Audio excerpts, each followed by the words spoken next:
This podcast is a member of the Voices of Wrestling Podcasting Network. Visit voicesofwrestling.com to hear the rest of our great podcasts, as well as show reviews, columns, opinions, and updates across the world of wrestling. To the highway in a brand new day.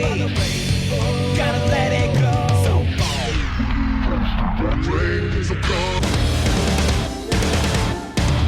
fast to finger down. Dance tonight together. Here everyone is singing.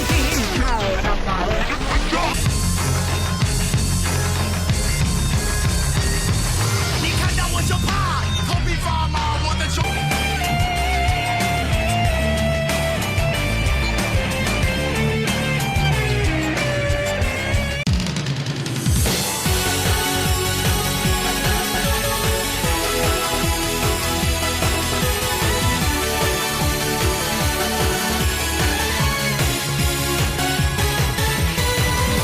Welcome back to Open the Voice Gate, Rewind and Rewatch, episode 45, covering Fearless 2013 from the Elks Lodge in Queens, New York on November 16th, 2013.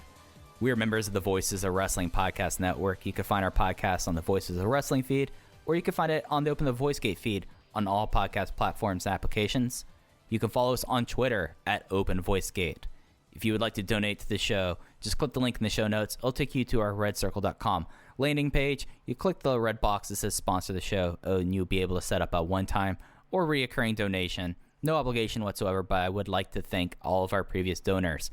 I'm one of your hosts. It's your old pal, Iron Mike Spears, joined as always by my co-host and friend, Case Lowe. And Case, we are now really in the back half of this. I feel like I say that every time, but this was a card that really felt like at the end of DGUSA, didn't it? Yes, this is Fearless 2013, and there is a definitive tone shift from even the summer shows, Bushido, and the anniversary show to now. It feels like a drastically different promotion. Yeah. So these are the last two shows of 2013. After this, all we have are the opening weekend and then the WrestleMania shows, Case. The light at the end of the tunnel is drawing bigger and bigger and closer each week. And unfortunately, I think for DGUSA, they saw the light at the end of the tunnel and they got into multiple car wrecks along the way because we've got 6 shows to cover and they all are disastrous in their own way. Yeah. Well, there's a lot of things that go wrong on this show, technical, wrestling, and everything. But, Case, before we get into that, we got some time to cover, and particularly this has a lot to do with arguably the biggest American act of the last 15 years. Yeah, let's get right into the timeline. We're recording this somewhat late at night. I got to get going to bed, but we're gonna grind through this. Exactly, but it's gonna be a good show. There's a lot to cover here, and we are gonna start with, as Mike mentioned, arguably the biggest North American act of the last 15 years. We are talking about the Young Bucks, and Mike, a week after the DGUSA anniversary show that we saw them wrestle Rich Swann and Ricochet, they showed up in Toronto, Ontario, Canada at Ring of Honor All-Star Extravaganza 5. Do you remember them pulling double duty at this point? Yeah, because I read the book, as people know. I've read the book, and I knew that this was like the next big thing. And then when in 2013, when this happened, this was something that for the Bucks, like they kind of played their hand over like the next 12 months out of TNA very openly.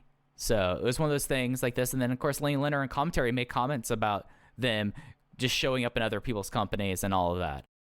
Yeah, so they showed up. This was August 3rd, 2013 from Toronto, Ontario, Canada.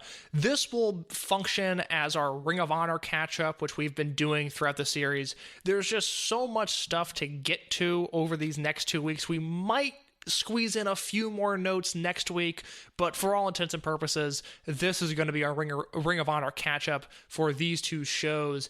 And on that All-Star Extravaganza 5 show, the stuff to note here is they were doing a Ring of Honor World Title Tournament to crown the vacant Ring of Honor champion after Jay Briscoe vacated the belt. The opening match on this show was a non-tournament match with Adam Page losing to Kushida. So we see a New Japan star in Ring of Honor for the first time since probably Dragon Soldier B during the Best of the American Super Juniors tournament in 2005. Also on this show, notably, Michael Elgin defeated Paul London in what was a terrific wrestling match. I would highly recommend people seek that out.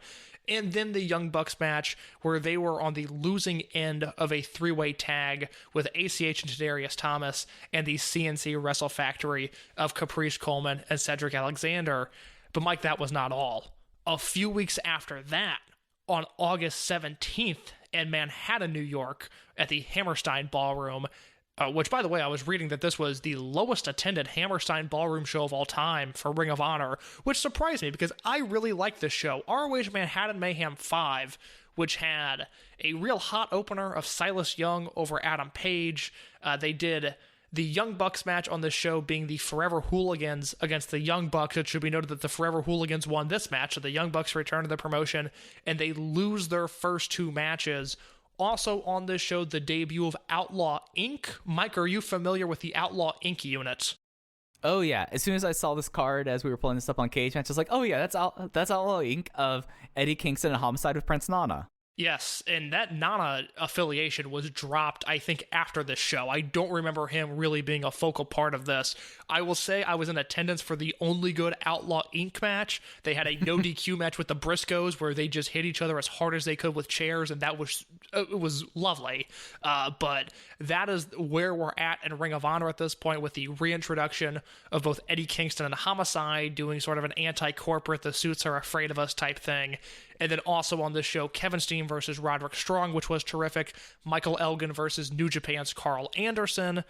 And then the main event, the Ring of Honor World Tag Team title match, where Bobby Fish and Kyle O'Reilly won the ROH Tag Team titles over the American Wolves of Davey Richards and Eddie Edwards in 26 minutes in a match that I remember being the best these two teams ever had. This was a really good match on what I think is one of the better Sinclair era Ring of Honor shows I think I've ever seen, because Steen and Roddy's really good, Elgin Anderson's really good, the Red Dragon main event is excellent, and that Young Bucks Forever Hooligans match is really, really good. Yeah, this Ring of Honor at this time really getting their act together, promoting wise and match wise. I mean, I remember this card pretty vividly, especially the Red Dragon title win, because that was one of my big things that got me back in Ring of Honor. Was I really liked Bobby Fish and Kyle O'Reilly. Fish and Baba Booey, is that what you're gonna say? Baba Booey, yeah. Bobby Fish and Baba O'Reilly. I would like to see Bobby Fish on the Howard Stern show. I think I would enjoy that. So yeah, Ring of Honor is getting their act together, and we see them starting to use acts from New Japan Pro Wrestling at this point, which feeds right into our next point. That on October 25th, 2013, in Korakuen Hall on the Power Struggle Tour, the Young Bucks make their New Japan Pro Wrestling debut. They defeat Brian Kendrick and Trent Beretta in the opening round of the Super Junior Tag Team Tournament. A week later, I guess a week and a half later, November 6, 2013, they beat Gato and Jado in the semifinals of that tournament, before on that same night defeating the Forever Hooligans and winning the Super Junior Tag Team Tournament Finals of 2013. I am on record. This Young Bucks versus Forever Hooligans match from November 6th of 2013, it is not on New Japan World, which is a real shame, because for all of the great matches that the Young Bucks had during their time in New Japan, this is my favorite match they ever had. Yeah. And I mean, they had such great chemistry with Rocky Romero and Alex Kozlov. Like, Forever Hooligans was a really fun tag team. I think underrated as time has gone on. They were a really, really good team. Absolutely. That's what I was about to say. Like, they aren't going to show up in, like, my top 25 tag teams of all time. No. But it's going to be one that, like, makes my short list because of how, like, they didn't have bad matches. Like, even some of the stuff they did in Mexico was a lot of fun. Okay, did you ever catch Forever Hooligans in Mexico? I can't say I did. Yeah, no, it was like a same thing. And I mean, you look at like what the Bucks were doing over this, like other things that they had. That's kind of interesting. Let me throw this match on you that they had in New York City as well. During this time or before the Bushido card show, right? Oh no, Fearless 2013. Is this a card from November 15th? No, this is a card from October 12th. Oh, okay, please. I thought you were gonna steal one of my talking points, but go ahead, give me this one. All right. So this is a 3-way tag team elimination match. I need to make sure that this person is who I think this is before I make this point. Okay, yeah, that is who I think this is. All right, so this is a FWE tag team 3-way elimination match.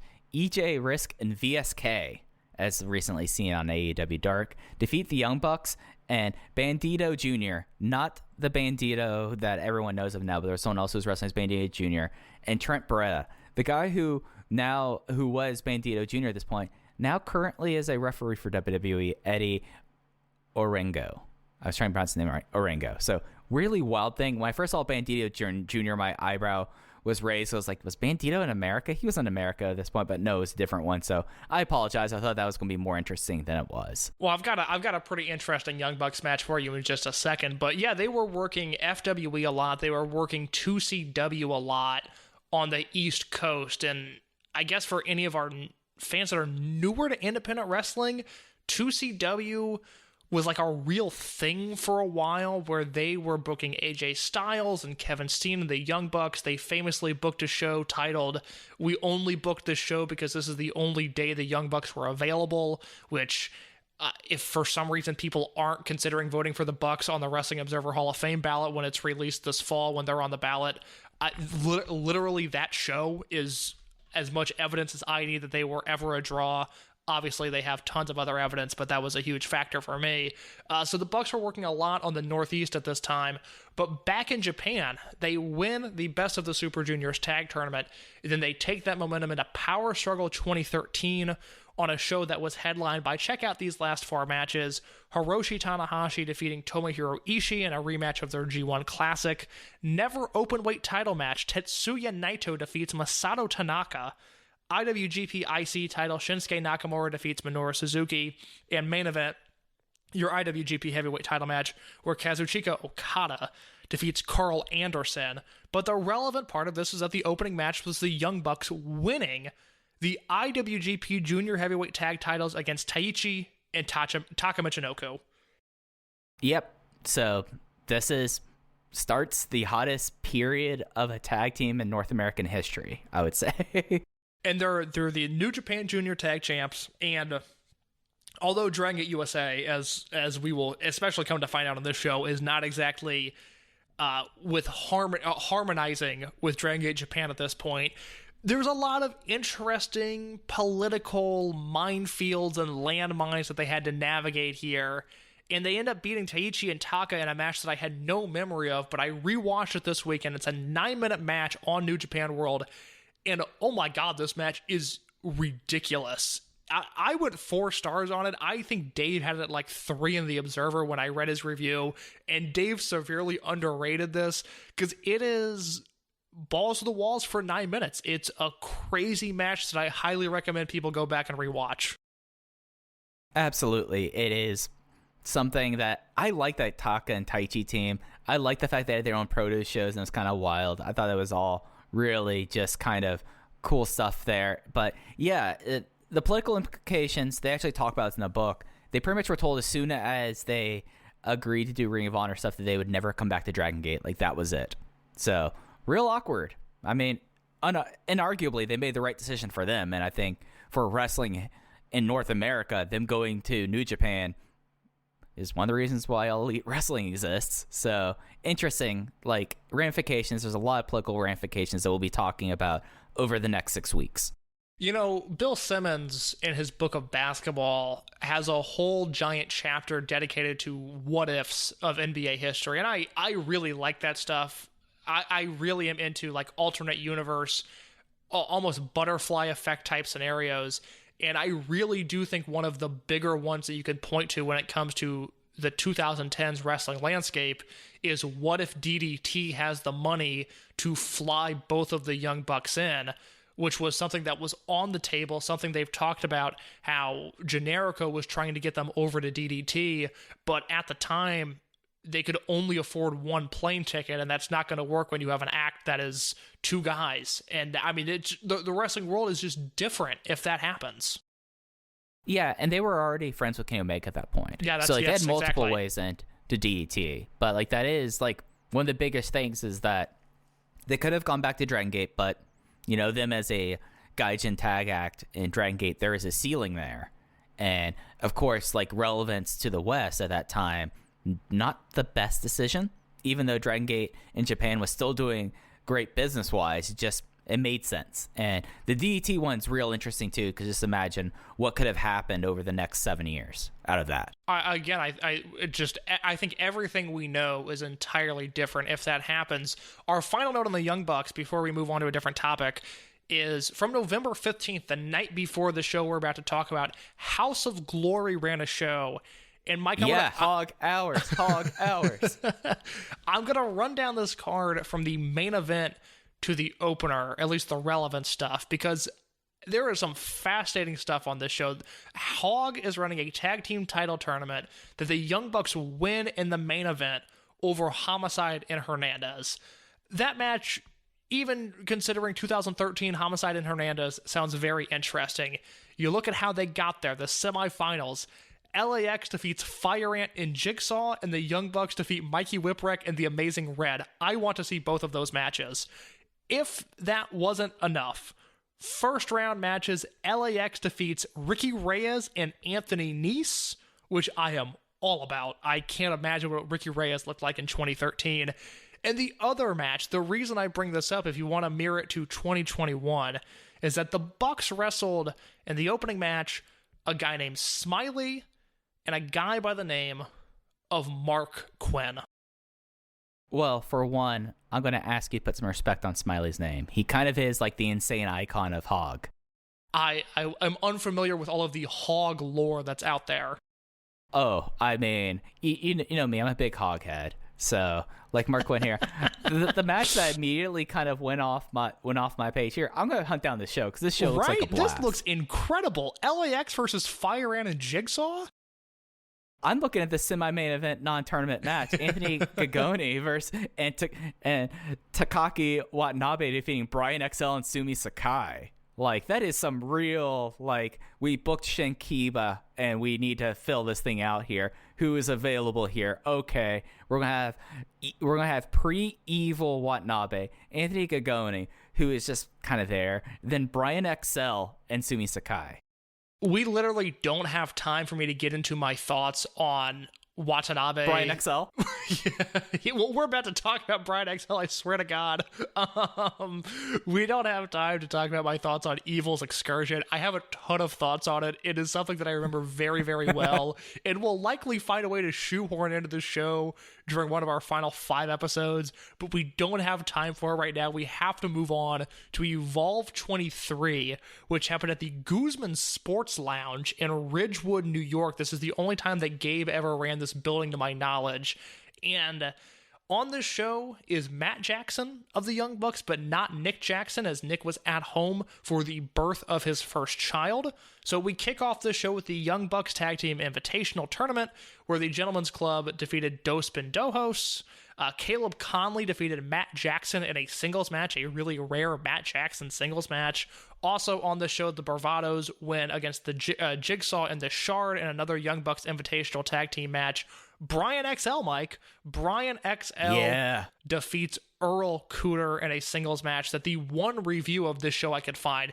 Dave never mentions that these shows happen in The Observer. The only thing that I can find about Evolve 23 and Evolve 24 is a YouTube package hyping up, or I guess highlighting rather, what went down at Evolve 24, which we'll talk about in just a second. There's a PW Pondering's live report, and then a friend of the show, Sean Cedar, on his old wrestling review blog, has reviews of these shows. Other than that, I think this is like the true low point for Evolve, because I remember wanting to check these shows out, because again, like, I'm into the Gabe universe at this point, but literally there was no buzz whatsoever about these shows.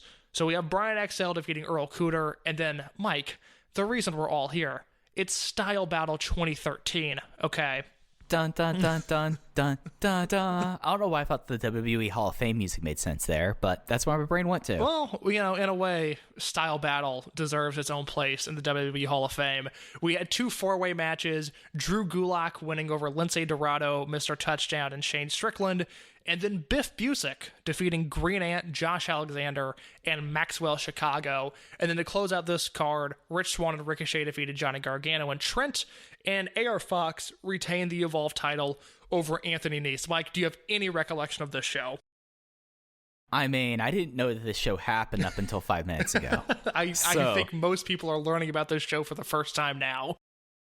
Interesting, though, that for as much of a big deal the AR Fox Anthony Nese match was set up at the anniversary show, they immediately burnt it in Ridgewood, New York at the Guzman Sports Lounge. I can't find it in writing. I think Gabe's idea for the Evolve title was not quite like a 24/7 title, but just this idea that, like, hey, anything can happen. Like, this belt isn't like other belts, because he was really grasping at straws. And I think we saw that with the Trent matches, plural, on the anniversary show. So yeah, they rush right into the Anthony Nese match, and Anthony Nese takes a loss. And that leads us to Evolve 24 the next night, September 22nd, 2013, from the Brooklyn Lyceum, a building we'll be talking about a lot more next week as Dragon USA lands there for the first time. I'm sorry that I'm growling at a venue case, but... Well, we kick things off with a four-way match where Lince Dorado defeats Green Ant, Mr. Touchdown, and Mike Rollins, who... Psycho Mike, who the prior night Larry Dallas aligned with as the new member of the scene, but we never see Psycho Mike again. He only works these two Evolve shows, and then he goes on. Well, we never saw Brian Cage either. Exactly. So, Larry, I know you're listening to this. What was your negotiation game like in 2013? Come on, man. After that, Shane Strickland defeats Matt Jackson in a singles match. Sue Young defeats Eva Lise in a Shine Offer match. And then we have Anthony Nese versus Josh Alexander, where Nese picks up the win.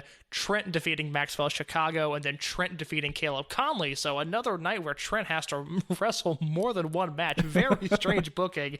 And then finally, the Young Bucks Invitational concludes with a four-way match where the Bravado Brothers, big name here, the Bravado Brothers defeat the Gentlemen's Club, Dos Bendojos, and Jigsaw in the Shard. And that leads us to our final three matches on this show, which, given the state of Evolve in 2013, these are some good-looking matches with 2021 eyes. We have the Style Battle 2013 Tournament Finals, where Drew Gulak defeats Biff Busick. We have the Open the Freedom Gate title match, where Johnny Gargano defeats Rich Swann. In that match, the ring breaks, and that leads us to an Evolution's End kind of slash Falls Count Anywhere match between AR Fox and Ricochet in a totally broken and destroyed ring. I mean, this actually fits in with the theme of Evolution's End. How can you pin someone inside the ring in an Evolution rules match or Evolution Ends match when the ring is broken? Like, this is the end of the Evolution's End, if you ask me. Like, you can't evolve past this. And it's like they opened their third eye just for this gimmick match. Wait, Matt Sydal wasn't on this show, though.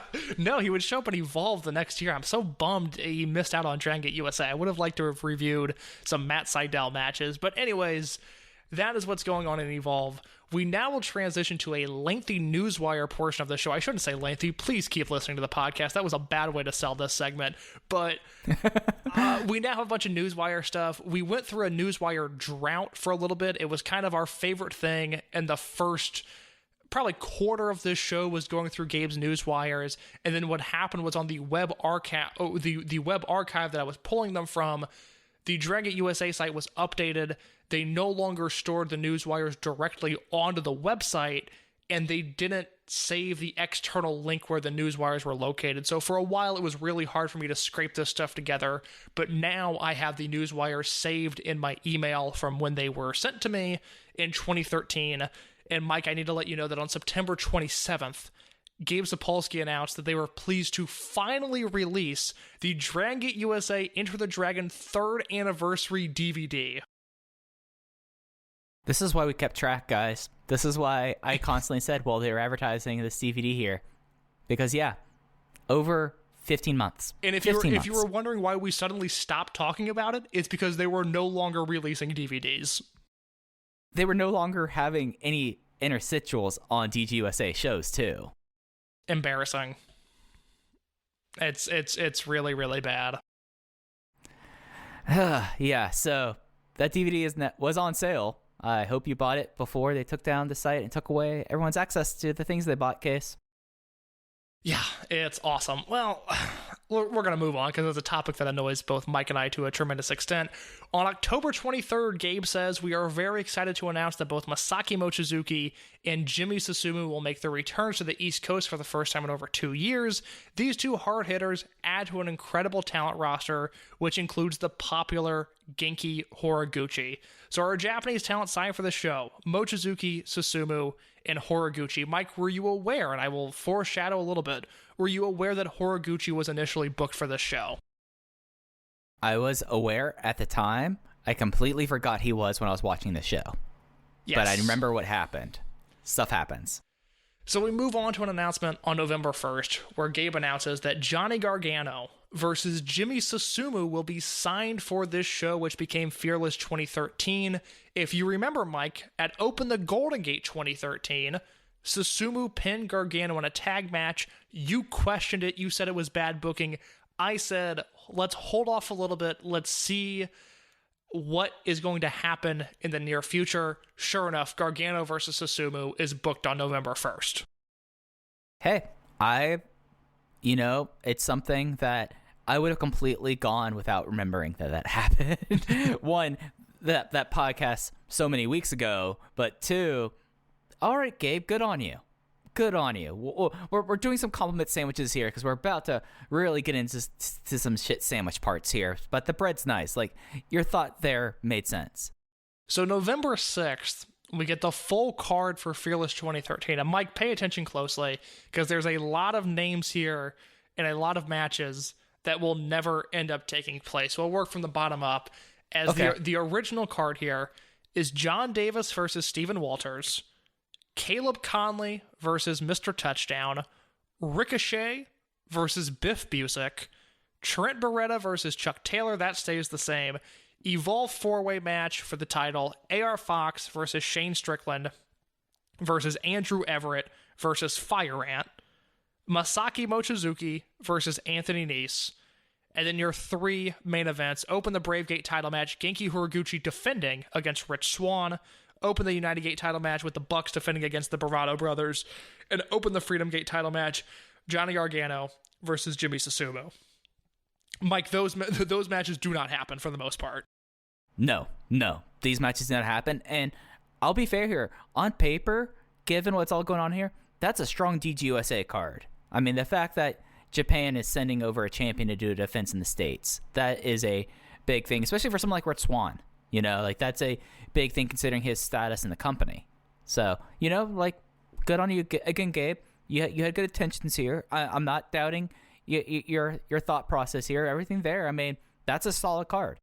Yes, and then things drastically change as we get an announcement that we'll dive into much deeper next week, but it's worth mentioning this week as it changes up these shows. November 11th, Brooklyn, New York, Gabe gives a press release. Dragon Gate USA has come to terms with Chris Hero to wrestle on the Dragon Gate USA Live iPay-per-view this Sunday from Brooklyn, New York. His opponent will be decided shortly. And then the announcement 2 days later that Gabe says, originally, Jimmy Susumu was set to challenge Open the Freedom Gate champion Johnny Gargano this Saturday in Queens, New York. Now Susumu will receive his title match at a later date. As a result, the card has been changed. It will now be Johnny Gargano versus Masaaki Mochizuki in a non-title match, and Anthony Nese versus Jimmy Susumu this Saturday in Queens. Well, yeah, those two matches happened. So I think something to keep an eye on as we move forward with this show, as we go into our final few episodes, is Gabe talking about how he's saving matches for later. And we get one here with Gargano versus Susumu, and I hate to burst people's bubble, but that match never happens. Yeah, and the big thing here about this is Genki Horiguchi is not on this card, and I feel like case that Gabe's going to let us know what happened there. November 16th, as a matter of fact, Gabe says, we regret to inform you that Genki Horiguchi will not be at the Dragon Gate USA events this weekend due to travel issues. This has caused the cards to be reshuffled for tonight in Queens and tomorrow in Brooklyn, so let's get to it.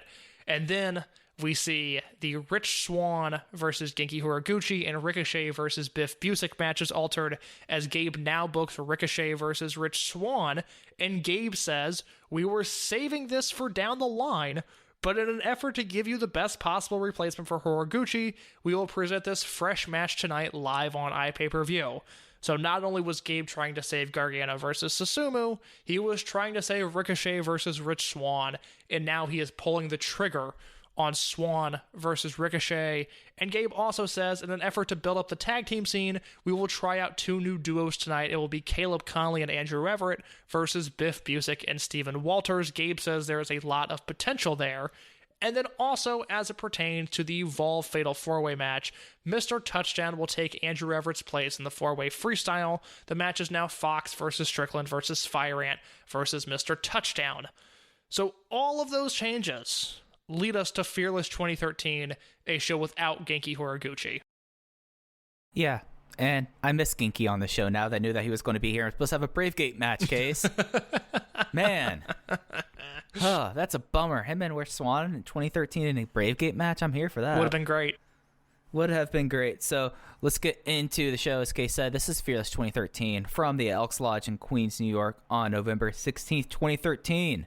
We open the show with John Davis defeating Earl Cooter with 3 seconds around the world. And we kind of start this show off on a troublesome note because you could hear Lenny, bless his heart, say, "Is this mic on? Is this mic working?" Something that's going to be happening all throughout the show. Yeah, so the match goes, maybe 1 minute. I mean, Davis just completely destroys Earl Cooter, which, as it turns out, Davis was on the right side of history, and Earl Cooter deserved this ass-kicking.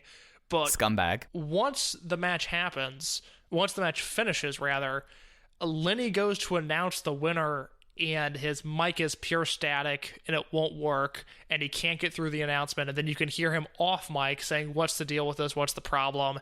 And it's, we've come a long way from backstage inserts of Lenny Leonard and Chikara-san breaking down the card for tonight, and those weren't exactly feats of production. Those were matters of effort. And now we've got Lenny Leonard, who was doing the ring announcing duty and live commentary, and technical issues are preventing him from doing both at the same time. Yeah, I mean, as a production professional, I really feel for Lenny in this show. This happens a lot. And really, I mean, the onus kind of goes to everyone in general. I mean, Lenny should have a microphone that works. You should probably have someone else doing ring announcing so your commentator doesn't have to stand up, give the ring announcement, make sure the mics were all, like, that the mic's dead when it's off so you're not getting feedback through the PA system, and also so that you're not getting things, so you can say things loud enough it's picked up on your headset mic. So you put him in a bad situation here, and you probably, like, given where this is an Elks Lodge, do they not have another PA microphone? Like, just like we've talked before about, like, technical snafus like this, but this is one of care, right? It's so embarrassing, and you got to put yourself in the position of the Dragon Gate office at the time. Think about what you were promised, which obviously was going to alter in some way, shape, or form, but this idea of doing 4 to 6 supercards a year with pristine production and these true, I guess for lack of a better term, big fight atmosphere. And, I don't really think that was ever going to be what Gabe did. I don't think the Dragon Gate UK version, where I think we talked about this off air, I referenced it like we said it on the show, but we were talking off air a few days ago about how Dragon Gate UK was really everything that Dragon Gate USA promised to be. They fit the time frame of doing a few shows a year, if not just 1 or 2 shows a year, with excellent production, excellent commentary. They mirrored so many things that were authentic to the product in Japan that Gabe always ignored. Dragon Gate UK took those things and embraced them. So if you're the Japanese office and you're watching this show, whether they flew over with Mochizuki and Susumu or they were just watching it back on tape, and you hear the microphone feedback, and again, it's not a dig at Lenny, it's not his fault, he's not the IT guy here. It's just so embarrassing. I hate that this is what the promotion has come to. No, and it's something where, like, you talk about the office here, they were using this content to fill out episodes of Infinity at this time. Were they still doing it at this point? Through the first few years, they were putting the pay-per-views on TV in Japan as episodes of Infinity. So this wasn't just like a pure talent exchange. Like, this was content for their TV partners. And Case, we both know this, but for like newfound listeners, Dragon Gate's relationship with Gaora is approaching 22 years at this point. At a time, there was a belief that Gaora owned some of Dragon Gate, but that's not the case. It's a cooperative company. You completely, like, when you hand someone like this footage, like, you can't be proud of the footage, one, and two, you're sending all these wrestlers to America for this kind of stuff to scout things out, and the scouting's gone great. Like, unequivocally, Dragon Gate USA was unequivocal success about bringing in a generation of Gaijin to Dragon Gate. There's no argument there. However, this side of the deal, I totally understand how things kind of went at the end, at least from their side. Yeah, I would like to figure out, and I can try to have this for next week, as to when Gaora stopped using Dragon Gate USA footage, because I know they were using it through 2010, but right. I don't think they continue it past the first anniversary show or something. Unless I miss something, I don't think anything from the 2010 Chicago show with Danielson Yamato, I don't think anything from that onwards ever aired on Japanese TV. Could be wrong, but that's my recollection. I want to say, like, I remember bumpers. Yes, and that could have been a possibility. And I don't think we have a database of bumpers that date back that far, but I can do some digging. But yeah, I mean, oh God, if you had to put this on any sort of Japanese TV at the time, I would have pulled the plug sooner. That would have been humiliating for me if I was on the Japanese side of things. So it's very frustrating, because a lot of this stuff, I think, trickles down to effort. And I've said before on this show, you can very easily tell when Gabe is really invested with a product, like a 2004 to 2006 Ring of Honor, I would say 2009 Dragon Gate USA, or a 2016 Evolve. And you can tell when he's a little bit checked out. And in 2013 Dragon Gate USA, Gabe is a little checked out. Yeah, I think that's all fair to say. Yeah, I just seem to remember, like, seeing the Miami shows appearing on a bumper, but it also could be the fact.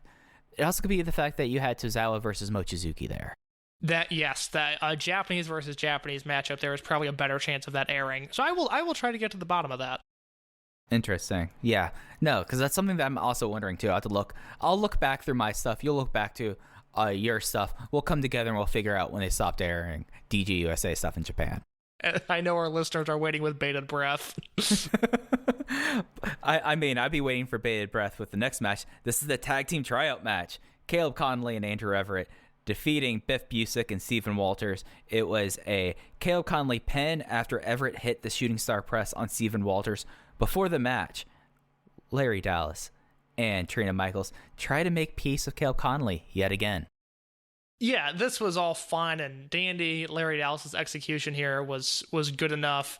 But let's not bury the lead, Mike. This Stephen Walters fellow, I think listeners might be a little bit more familiar with him than they realize. Yes. So, what I'm going to do here, Case, is I have his cage match profile pulled up. I'm going to name some places of which that Stephen Walters has wrestled before people would have heard from him under a much more well-known name.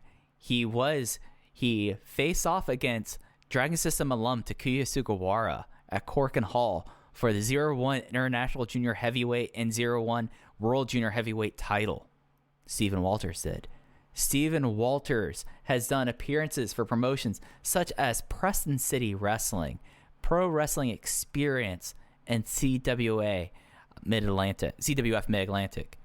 He has been all across the world. However, in 2013, Stephen Walters was not the wrestler we would know him as. Case, who would Stephen Walters become? Stephen Walters would become a man by the name of first Dash Wilder and now Cash Wheeler. That's right, FTR hair. So it's Biff Busick and FTR hair against Caleb Conley and Andrew Everett in a match that I thought was totally awesome. I don't know where Mike stands on it, but I love this match. I thought that for its position, 3.25 stars, this was a whole lot of fun. It was an overachieving 3.25 star match because I think this is something that we should probably compile once we finish this series, but Gabe ran so many tag team invitationals, new tag teams, breakout tag team challenges that I just feel like every show we're talking about some new tag team gimmick that Gabe is doing, but realistically, Biff and Walters and Everett and Conley could have been long-term tag teams in this promotion. Everett and Conley were pimped in The Observer that talked about this show as who Gabe wanted to be the future of the tag team division, and after this weekend, they never team again, which I never understood why, because they had such good chemistry with one another. There's a lot to like in this match. Walters is there. He's pretty unimpressive, but you can tell even from this point in November of 2013 that Biff Busick is a guy with an immense amount of talent, and he and Andrew Everett, Everett, we can talk about more, I think, next week. Yeah.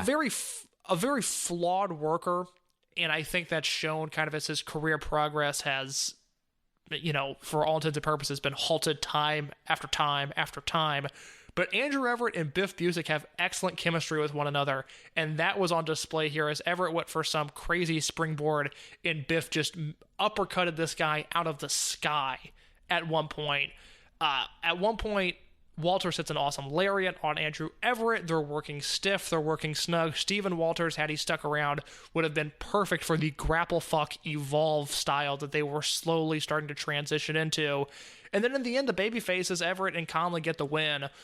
And it is a nice match. Biff really could have hung in Dragon Gate USA had this promotion continued past the spring of 2014.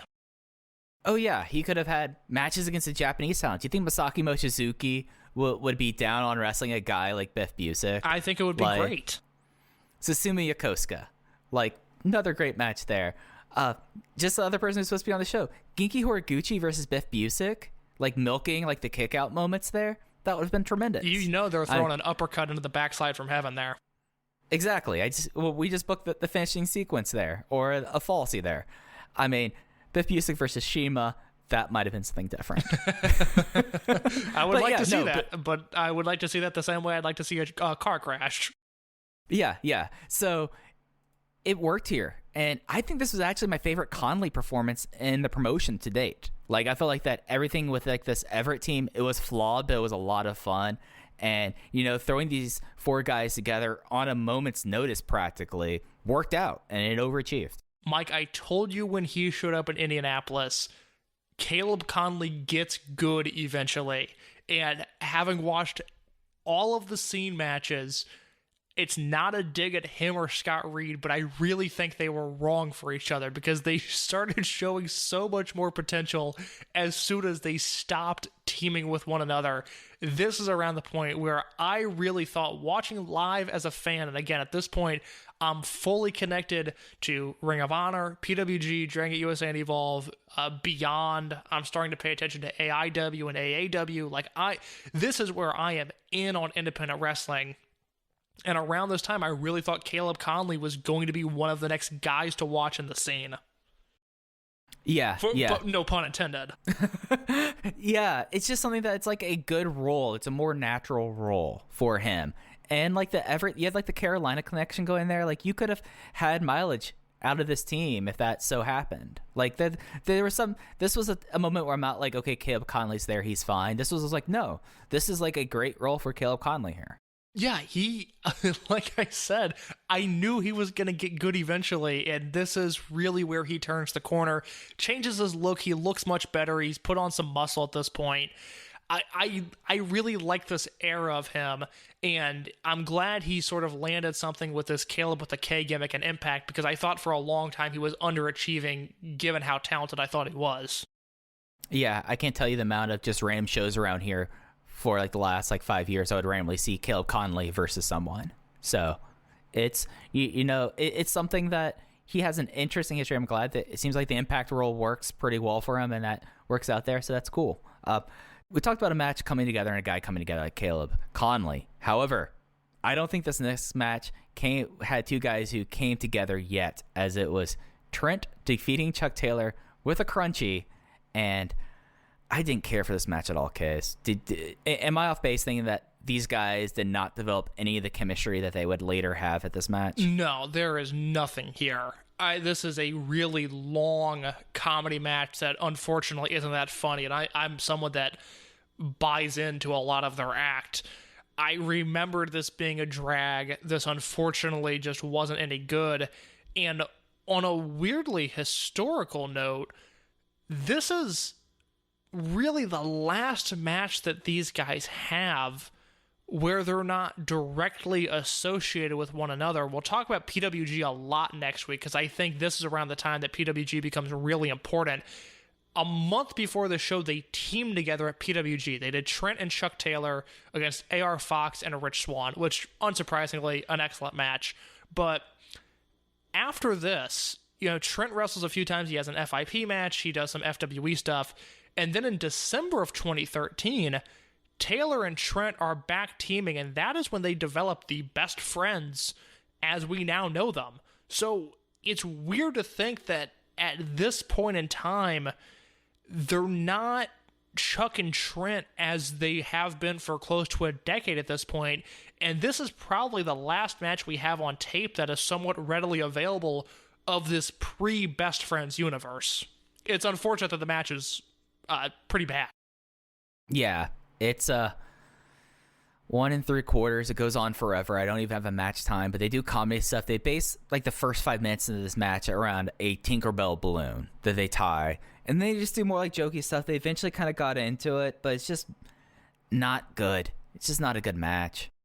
And you look at this card, and well, you know what? I'll save this take because I think it plays into something more later on in the show. So I will revoke this take and then bring it up later on.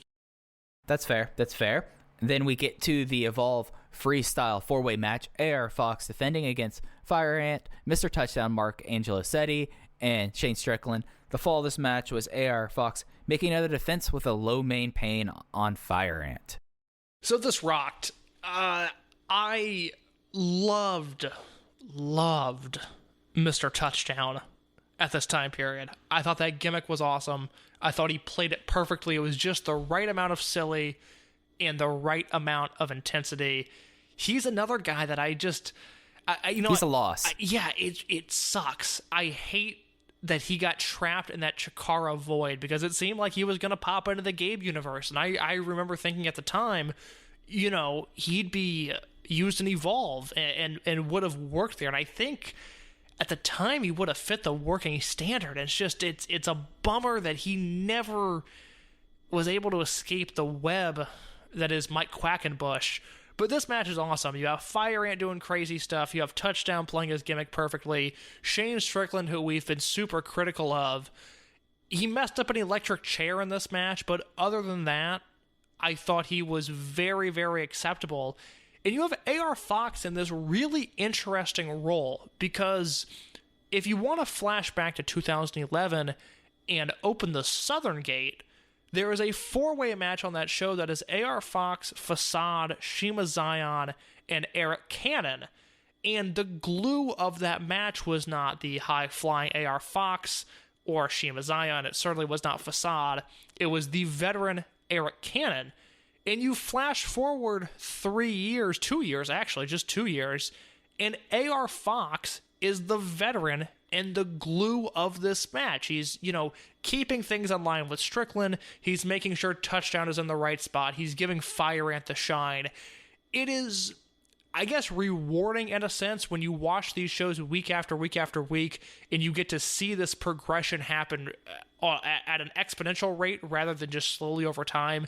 To see AR Fox take this step in his career after seeing where he was WrestleMania weekend 2011, I thought was particularly interesting. I went 3 3/4 on this match.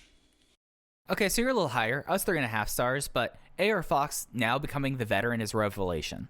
Like, it was awesome. Like, seeing him finally, and we saw it with Ricochet finally become the vet. Now we have AR Fox as the vet, and you're right, he kind of is the conductor of this match. I'm still a little bit more down on Shane Strickland. I felt like that he didn't live up to the working standard of the other 3 guys. And I feel like that he was fine here. It just was Fire Ant hitting all the good Fire Ant stuff, Mr. Touchdown, like, it's such a frustrating thing because that's kind of a little bit of a goofy gimmick that can age, you know? Like, there's constantly more football memes he could be doing, you know? I mean, last year... It's such a great act.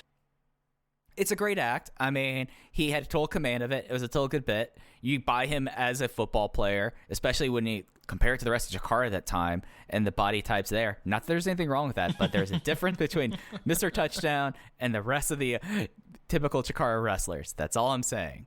And he could work. And we never really got to see Mr. Touchdown outside of the Quackenverse, for lack of a better word. And it's a shame because I feel like he could have had something. And he's out of wrestling at this point. Yeah, he had a really good match at WrestleMania weekend a few years ago. I actually went out of my way to watch a Chikara show just because of him. But he was a focal point in this match. I thought what he did added a lot because he added a layer that, between the flippiness of Fire Ant Fox and Strickland, Touchdown being sort of just that over-the-top heel was needed to add a layer to this four-way and added a new dynamic to it, and I thought he did that incredibly well. And then Fox ends up hitting the low main pain on Fire Ant for the win. Just a super fun, sprinty, spotty four-way that, to me, although it probably didn't fit the Evolve just ideology that Gabe was looking for, it was a super fun match. Yeah, no, this was a lot of fun. And then we went straight into another really fun match. I mean, that's the thing about these shows. We talked about how there's no interstitials. Everything happens in front of the crowd at this point. Rich Swann versus Ricochet. I wrote down because I didn't know why it was a late substitution for Kinky Horiguchi because my memory is bad case. Because we've talked about this before. My brain I use for really dumb reasons, not remembering why something happened on a DGUSA card probably is susceptible at this point. But Ricochet got the win with the 630 splash and what I thought was by far the match of the night. Wow. Okay, we are on two different pages on this match. I was not a fan of this at all. I really love Dickish Vet Ricochet. We've talked about this before, that I feel like that should have been the progression of Ricochet and not just cringe Ricochet that we have now, but the idea of Ricochet just being an asshole actually I felt like had a lot of mileage, and I felt like that Swann had one of the best matches of his career here. I felt like that he played the role as the young person in the tag team, going up against the much more successful other member of the tag team here. Ricochet being on the road to him and Gargano, that's the big match. And I thought the shooting star press and the deadlift Regal was insane. I dug this a whole lot. I went 4.25 stars on it. What didn't work for you? Holy cow. Okay, yeah, I mean, we're on totally different planes here. I thought Ricochet was dipping his toes into being that dickish vet, but it was kind of like if he was doing it on a house show. I never really thought he committed to it. I have this match described in my notes as a heatless void. I just thought it went on and on and on. It never progressed anywhere. And it's weird to think that Horiguchi missing out on the show actually probably turned into some good booking. If you remember the comment Ricochet made at the anniversary show where he put down Swann as, Ricochet being like, I guess I can't win the titles with this guy. He's always dragging me down. So they played off of that dynamic, but I just thought this was a rare miss where neither guy connected with me at all. I am at 2 3/4.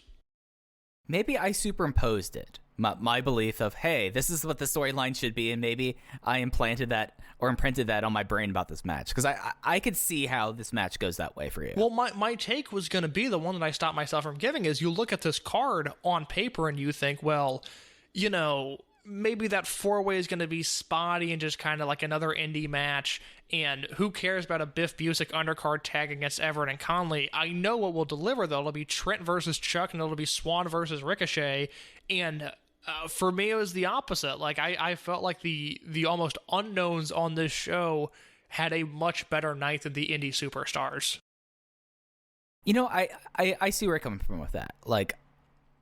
It's something that maybe I was just so intrigued by how Ricochet is evolving and how they're doing this build toward Gargano at this point that maybe I'm imposing my own views on my own wishing about how I feel like this feud should go on that. But yeah, the crowd here is not great the entire show. There's one moment, especially in the main event, I'll point out later. But Yeah, like this is an interesting show because I had a feeling like I came into the show thinking it was an absolute mess, but there was some gold here.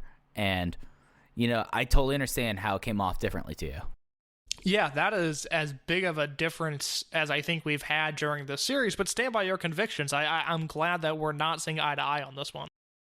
Yeah, that's fair. That's fair. I think that maybe, Ricochet, you turn it up to 11 and just be the dick all throughout the match, and maybe we kind of meet in the middle somewhere there. Ricochet called out Gargano and said that he was coming from him, so continuing that build. And then we went into Anthony Nese alongside his director of branding, Mr. A, and his secretary, Su Young, versus Jimmy Susumu. Nese defeated Susumu clean as a sheet with a 450 splash. Once again, Anthony Nese looked really good. I think this lacked the excitement and the overall peak that the Akira Tozawa match had from Bushido Code of the Warrior. This was not close to being on that level, but also I am just so impressed with Nese around this time period. I don't remember liking him as much as I am on this rewatch, where I just think in a promotion where it's probably unfair to label it as a shindy, but I think a lot of guys come across as minor league. The whole premier athlete package at this point is a major league presentation for me. It's interesting. This was a match that was really reliant on Anthony Nese looking like a god in the finish and the crowd reacting to it, right? Yeah. Because the story is Susumu grounds him. They do power wrestling. He's very grounded, and Susumu just looks. He has his working shoes on when Susumu wants to, and he wants to a lot. He likes. It seems like he likes working with younger talent and getting them over, and like that was the way that this was building up to, but the crowd and everything around the presentation of everything, I don't think you can count on that god performance from Nese coming across right. And that was my issue with this match. Like, on paper, 3.5 stars. Solid match, did exactly what it needed to do. Nese looks like his presentation is major league, as you said. But, like, you have this, like, right now, where we are in 2013, in an Elks Lodge with a bad microphone, with a ring that last time they were in here, they did not, like, they weren't even caring too much about the aprons here, in front of like 110 fans maybe. And it's like, is this something that makes someone looks like a god? No. And it's not a problem with the match itself, it's a problem with the environment. I do think, at least compared to the stuff that we had seen on this show before this, the crowd was getting into this. I don't think they really got there. It's weird. This is the same building they ran for Bushido, and I feel like that Bushido crowd was awesome, and I feel like they were treated to a really good show, and they do not return the favor on Fearless 2013. And it's like an entirely different group of people that are not into what they're seeing in the slightest. But yeah, I mean, I'm at 3.25 for this. I didn't think it was anything special, but Nese in particular, I'm very impressed with the work he's doing. I don't remember him being this consistently good really during any point in his indie career, but ever since he showed up at Mania Weekend, he's been doing it for me. Yeah, it's something where he comes across as like the up-and-coming star in this promotion, even with all the warts and all of Dragon Gate USA in 2013. Which for all of the criticism that you can make about Gabe, and I think there's a lot that is really fair, when he gets behind a guy, you have to take notice. And Nese was very much the guy at this point where, if we could extend Dragon Gate USA by a year or by 18 months, I think it becomes the Anthony Nese promotion, and I think I'd be okay with that given his work so far. And then we have probably my favorite Nese promo of all time. After the match, he's celebrating. He starts his promo by saying, "Hey," like he's Buckley from King of the Hill. Cracked me up. Did you notice this, or was this made that he... I did not make the Buckley comparison in my head, but now that you mention it, you are on the right track. Yeah. He said, "Hey." And then, paraphrasing, he called himself the fucking best. So it was awesome. It was really cool that he did that. Great line, just power move here.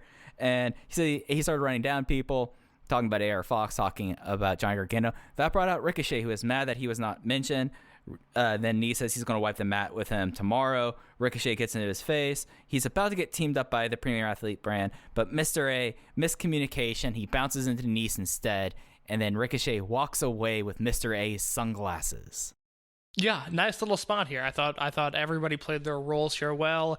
Gabe seemed to really have an affinity for making Mr. A be physical. And this is not the last time we see him in some sort of post-match attack angle, but I thought with the timing that Ricochet brought to the table, this was pulled off pretty well. Yeah, and it's something building up the next show, which is something that we don't always happen in DGUSA at this point. So I was just like, oh, we're actually having a story-to-story build like you would do on previous triple shots. Thank you, finally. Yeah, it was nice. Then we had semi-main event, Masaaki Mochizuki defeating Johnny Gargano in a non-title match with a Sankaku Geri to the head. Starting the match, Johnny took umbrage with the fact that when Masaaki Mochizuki came out, they chanted next world champ at him, which, hey, I mean, he should be the world champ of everything. He's Masaaki fucking Mochizuki. And then he mentioned that he is not feeling having he brought up the idea of having a roast. Masaaki Mochizuki, no idea what he was saying. And he says he's not feeling it, but he will do it tomorrow. And he's announced that Barack Obama was coming to the roast. And then he just starts saying that people should be excited about it. It's not going to be for you. It's going to be for them. And then he calls out Rich Swann, his best friend. And Rich Swann says, yeah, I'll roast you tomorrow. And then John Davis comes out and attacks Rich Swann. And that match is underway now. Masaaki Mochizuki and Johnny Gargano with another random John Davis attack before a Dragon Gate Japan versus an American match. So the John Davis run-in was super dumb. I am continuously baffled by the handling of John Davis. It really is such a black mark on this promotion because he is such a talented wrestler that had such a good character going for him, and then they turned him heel, and it has been such an undeniable disaster at this point. The Gargano promo was super entertaining. I talked about it on the last set of shows. Gabe is really putting forth an effort to make Gargano a TV-ready star at this point, and that's exactly what Gargano's doing. I think he's shining in all of these promo segments in this one, where he asked Mochizuki if he wants to roast him. Mochizuki obviously doesn't know what that means. A very, I'm not going to call it an American concept, but certainly not something that I would see assimilating well to Japanese culture. The roast, I just don't think that gets over there. And then Gargano says Obama is coming, which it's just very, very funny to hear the vocal boos of Barack Obama in 2013. You can think whatever you want about Obama. It's just very funny, just the landscape of U.S. politics and the way they've changed since then. And then Gargano says that Barack Obama cares about Gargano, which made me laugh out loud. It just was like a really funny segment, good use of everyone involved here. And then we had the match. Masaaki Mochizuki defeated him with the Sankaku Geri to the head. And Case, I had another issue here that the environment lessened this match significantly in my books. Oh my god, there's a moment earlier where Gargano goes for a super kick on the floor and Mochizuki ducks and he kicks the floor, or kicks the post rather, and you could hear a cricket. I mean, it is so quiet in this building for a spot that I think would typically be the hook to get people invested in this match. Right, yeah, because most of this match is Masaaki Mochizuki just beating ass, and that's one of my favorite things in wrestling, but like the crowd doesn't care. They're all trying. It's just like, what are we doing here at that moment? Yeah, it's a bummer because I thought this was better than Nese versus Susumu, and other than the four-way match, I thought this was the best thing on the show up to this point. But that really speaks to, one, just the sheer talent of Masaaki Mochizuki, but also Gargano, who I feel like me in particular, I've been incredibly critical of him during this series because he hasn't really hit the high points that I've wanted him to hit. Well, now he's really become the total package as a worker, and I think he and Mochizuki muster up a 3.5-star effort for a match that two lesser workers are going to sink in this sink or swim environment in.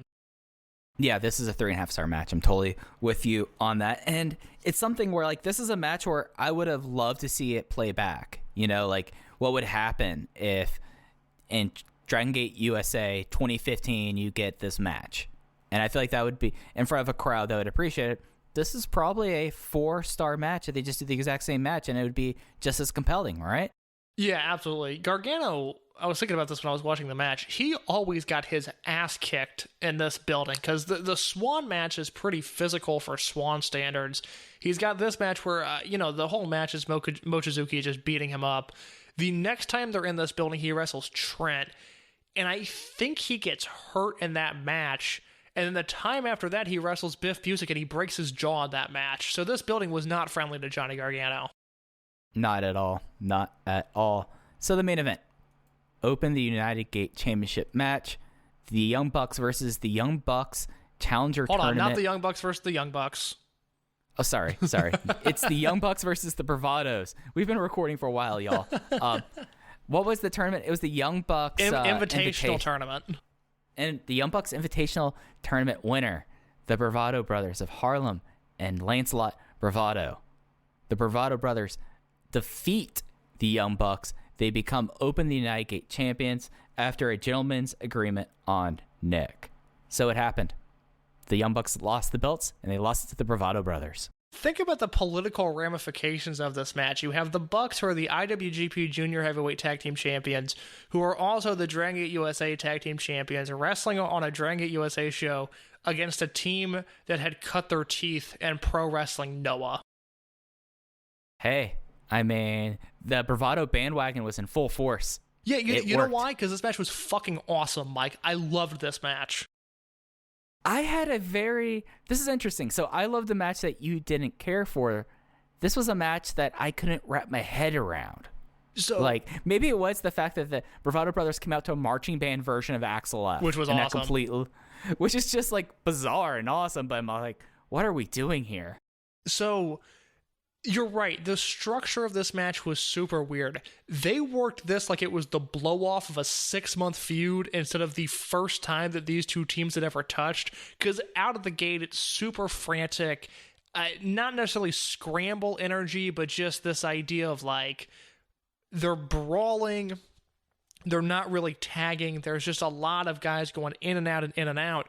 But it leads to some stuff like Harlem Bravado in particular. One, he threw a wicked bicycle kick that Lenny Leonard popped for on commentary. He couldn't believe how good this thing looked. And then he also did a dive over the top rope that, it fit right in with what the other guys on the show were doing. Like, the Bravados can kind of blend together. At times they can be a little bit bland, but Harlem Bravado in particular was excellent in this match. And I thought the Bravados hung with the Bucks the entire way through. I'm sure even in the 5 episodes we have remaining, I will be critical of the Bravado Brothers. But in this match, they worked a Young Bucks match and they were capable of doing it. I went 4 stars on the dot here. There's a ton of spots that I can get into in a second before I hear your counter that I really liked. Or I guess after I hear your counter that I really liked. So I actually sat after the show went off the air, stared at my notebook, my notes, for a good 3 minutes before I went, okay, 3 1/4. Wow. This was a very fascinating match to me, if only for the fact that the crowd kind of was into this, but really was just kind of surprised and wondering okay, when are the Bucks going to put this away? So when the gentleman's agreement happened, you got boos, you got shock, you got a very interesting reaction out of it. And I felt like that was interesting. And the match itself, they kept up pace. It just was something that they did work this like a blow-off match, and as someone coming into this, not keeping up with the Evolve stuff, and I knew the style switch was happening, I didn't get the justification, and I remember at this time, I was nearly completely checked out on DGUSA. I know I watched the show, but I was just okay, I'll buy the show, I'll watch it, it's Dragon Gate, okay, I guess see Masaaki Mochizuki, that's good. But this match, it was just such a bizarre thing, and then the political ramifications, they had to get the belts off of the Bucks, but against the Bravados after they were well out of Ring of Honor at this time for a couple of years, right? For I think at least a few months.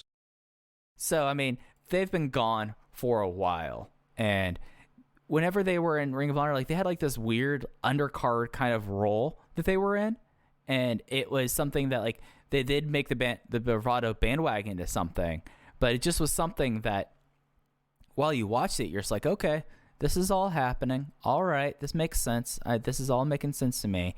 But then it gets to a point where you see the finish and you see the title change happens. So their last Ring of Honor match before this, geez, I did not scroll back far as I thought it was. Oh, they did a bunch of FIP. Okay. Well, that's the connection. They were on the Evolve triple shot in Florida that we talked about a few weeks ago with Gargano versus Del Sol being the headlining match there. They are on those shows, and they do FIP. and then they show up in Evolve, and then obviously Dragon Gate USA. So they're out of Ring of Honor in 2012. Which is crazy, because I feel like this act was kind of tailor-made for Sinclair-era Ring of Honor. I'm sorry, they did one match on January 5th, 2013. Apology accepted. Yeah. So, like, this is something that you think that they would, like, really like, but they just kind of were floating around, and I guess they were getting Gabe affiliated beforehand, but just is such a weird, like, title switch in this team. But then again, you've lost the Smash Brothers. You're not getting another Japanese team in here. Like, unless you were going to have the Inner City Machine Guns win that match 2 months ago, you don't really have a next champion at this point. So you give it to the Bravados. Look, I completely understand and will defend the booking that Gabe did here. I really don't have an issue with it, because you had to get the belts off the Bucks, and the Bravados are at least something different. And I think... I'm okay with this. Partially, I thought this match was so good that it really didn't bother me. But the crowd reaction here is fascinating, because there's a point in this match where the crowd seems split. Like, there is a vocal Bravados camp in the crowd, and then they win, and it's stunned silence. And then the crowd turns against it, and most people are really unhappy. But I've never heard a crowd react quite like they did here. It's so weird. It's half stunned, half furious. Yeah, and just after a match where it really felt like there was a point where it was 50-50. I mean, they do a spot where one of the Bravados, I don't have the name of which one did it, has Matt Jackson in an ankle lock. Nick goes to super kick the man applying the ankle lock. He counters it, puts Nick in an ankle lock, but then Matt gets up and super kicks him. That's a great spot. I had never seen the Bucks do that before. And the crowd goes crazy. They are into this match. And then the finish happens, and just the tone in the building, the years and years of over-promising and under-delivering, the dwindling number of Japanese talent, the confusing angles, John Davis being who he is, tech issues, iPay-per-view issues, microphones not working, bad buildings, bad ring setups, bad curtains, just everything looking bad. It all kind of bubbles over here. And I don't think this is a cardinal sin by any means, because again, I liked the booking that took place here, but that live audience had a real turning point where I think they said, you know what, we're good. Whatever this is, we don't need this anymore. Whatever, goodwill they had in July, it's gone now. We just sat through a show where we were promised Genki Horiguchi, we didn't get him. We were promised, all these other matches that were changed in the last second because because Brooklyn is getting Chris Hero. We're not getting Chris Hero. And I think, we talked about how the promotion really shifts its tone a few different times throughout the year. I think the June 2011 shows are like, oh, we're in a new era of Dragon Gate USA. I think whatever the final vestige of the original ideology is completely lost after Miami WrestleMania weekend. And then you have this show, which really transitions into what we can call the dying days of Dragon Gate USA, and it's largely spearheaded by this Bravados versus Young Bucks match.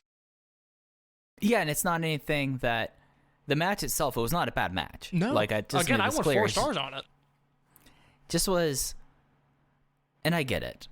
I get that you were not going to be able to have the Young Bucks really in your promotion anymore. They were now New Japan guys. And they'd be further New Japan guys. And you have the politics there. It's just something that, we talk about when Gabe's, tuned in and tuned out of this. Don't you think that, maybe it is because of how the layout is, but wouldn't you have built up the people being the Young Bucks a little bit more? Yeah, that is, I guess, a double-edged sword where you can say, well, we're going to do the surprise angle. Nobody really thinks the Bravados are going to be a focal point of this promotion. Or you could have built them up since, they could have shown up WrestleMania weekend. They could have showed up in July. I think that is probably the issue that I have with this. If I could have done this again, I would have had the Bravados on the anniversary show and the Bushido show the night before. I think that would have really helped this. It is weird to think that this title change really comes out of nowhere, especially given the history of these belts and the Masato Yoshino situation that we covered. I would have liked a little bit of more of a coherent build on the way to this title change. Especially considering how great the build was to the Bucks beating AR Fox and Shima. That's true. Like, they built that up pretty much as like the big story in the January triple shot was, hey, we are coming for the belts. We'll beat everyone in the way since you're not here, Shima. And they did it, and they walked in and they beat Shima for the belts. Yeah. And then this happens, and yeah, you're absolutely right. This is like the true signal. Like, if you weren't like examining this show by show, this result should have been like, okay, Dragon, and as soon as like I like saw this result, it's like, okay, this thing's done for. And then most of my emotional interest was completely out of this promotion. Yeah, it's a real turning point, and I think, you know, I think this show was just being watched by such few people that you really can't say it's what killed the promotion. But with those still hanging on there, it's a real tough road to get back from here, and they never really right that wrong. Yeah, this was like, at this point, the promotion feels cursed, especially with this weekend, right? I mean, you're supposed to have Genki Horiguchi, and you had those 3 title matches. You had a Bravegate match in the States. Like, even with a promotion that's not doing so hot, that's a notable thing to happen. And then things change. Well, again, let's look at this original card now that we've broken this all down. It was supposed to be, you know, featured matches of Ricochet versus Biff Busick, Masaaki Mochizuki versus Anthony Nese, Genki Horiguchi versus Rich Swann, and Johnny Gargano versus Jimmy Susumu, which wasn't just a super card match. That was a match that made sense given the booking that happened a few months earlier. Whether the crowd would have picked up on that or not, because January of 2013 feels so long ago compared to November of 2013, and we're watching these shows on a week-by-week basis, you know, who knows? But at least there would have been some, you know, legitimate build there. And instead you get this show that is just really frustrating, where I think Chuck versus Trent disappoints. I think Swan versus Ricochet disappoints. You're in a different camp there. And the 2 matches that feature Dragon Gate talent are handicapped by an audience that only cares so much. And the one act they care about, really, and probably the act why they were there, like, let's be honest here, loses to a team you probably have only heard about in fleeting things, unless you are the kind of person that was watching Sinclair or Ring of Honor, or getting your Noah tapes, where the last match that they had in Noah, by the way, this was on March 31st, 2013. The Bravado Brothers face off against Itsushi Katoge and Super Crazy, and they lose in 9 minutes. That sounds terrific. So, like, why should the crowd be invested at this point? Yeah, no, it's again, I understand what Gabe was trying to do, but I don't think it came across as strongly, obviously, as he had wanted it to. But it's just, I've never felt an audience like this before, where they are into this match. It's really like they were playing a role, and they were cheering on the Bravados because they wanted that indie 50-50 crowd. But then the Bravados actually won, and they were like, no, we want to return this item. We no longer wish to have this as our reality. I know this wouldn't be a case for your case, but sometimes you might have had a couple drinks, and you go on it, and you go onto like an online website like Amazon, and you're like, oh, I think I might want this. And then it gets to your house, and you're like, why did I order this in the first place? This is defective. That's right, defective. And then you mail it back. And the Bravado Brothers are wrestling's most effective tag team. They are. I mean, they're 1-0 in DGUSA at this point. It's unreal. It's the whole thing is bizarre. This show is bizarre. And next week is only going to get crazier. Yeah, so unless you have any more thoughts about Fearless, let's talk about next week's show. Freedom Fight 2013 from the Brooklyn Lyceum, November 17th, 2013. This show features the following: John Davis versus Stephen Walters, Mr. Touchdown versus Jervis Cottonbelly. God damn it. We are at the point of the series where I just can't handle Gentleman Jervis, but I guess we're going to do that. Jimmy Susumu versus Chuck Taylor, a non-title 3-way tag elimination match with Fire Ant and Jigsaw against Andrew Everett and Caleb Conley and the Bravado Brothers. A grudge match between Ricochet and Anthony Nese. Trent versus Rich Swann. We'll talk some FIP next week and why that match is super important. And then your final 2 matches, AR Fox and Masaaki Mochizuki versus the Young Bucks, and the Open the Freedom Gate title match with Johnny Gargano versus Chris Hero. I can't say I'm super excited about that show. Yeah. I didn't even... Oh, no, go ahead. I cut you off. I was going to say, first it's the Brooklyn Lyceum, and it's Jervis Cottonbelly. That's tough. That's tough. And yeah. What were you about to say? Well, I think this show is going to really be decided on how good Ricochet versus Nese is, because I think the three-way tag is guaranteed to be at least fun. And those last three matches, I don't really remember Swan versus Trent or the Young Bucks tag. I remember a lot about Gargano versus Hero. That match is great. Trent and Swan had excellent chemistry with one another. Again, we'll talk about that more next week.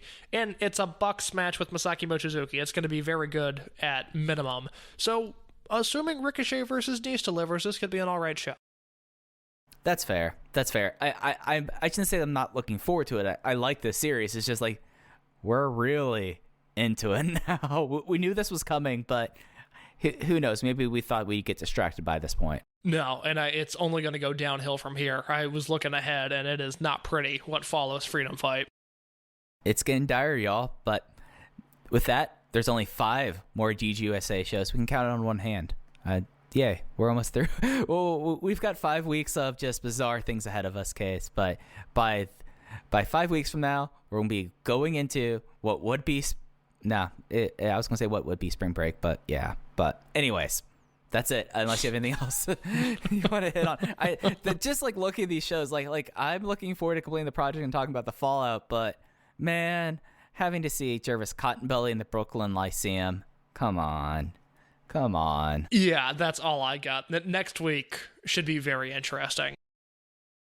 Yeah, it will be. So as I said, there's 5 more shows left. Thank you all for listening and joining us on this voyage. If you're someone who's like, I'm waiting for them to get into the darker days, congratulations. You've gotten to that point. We're in it now. But for Case, I'm Mike. You could follow us on Twitter at OpenVoiceGate. You could follow myself at Fujihaya, or you could follow Case Low.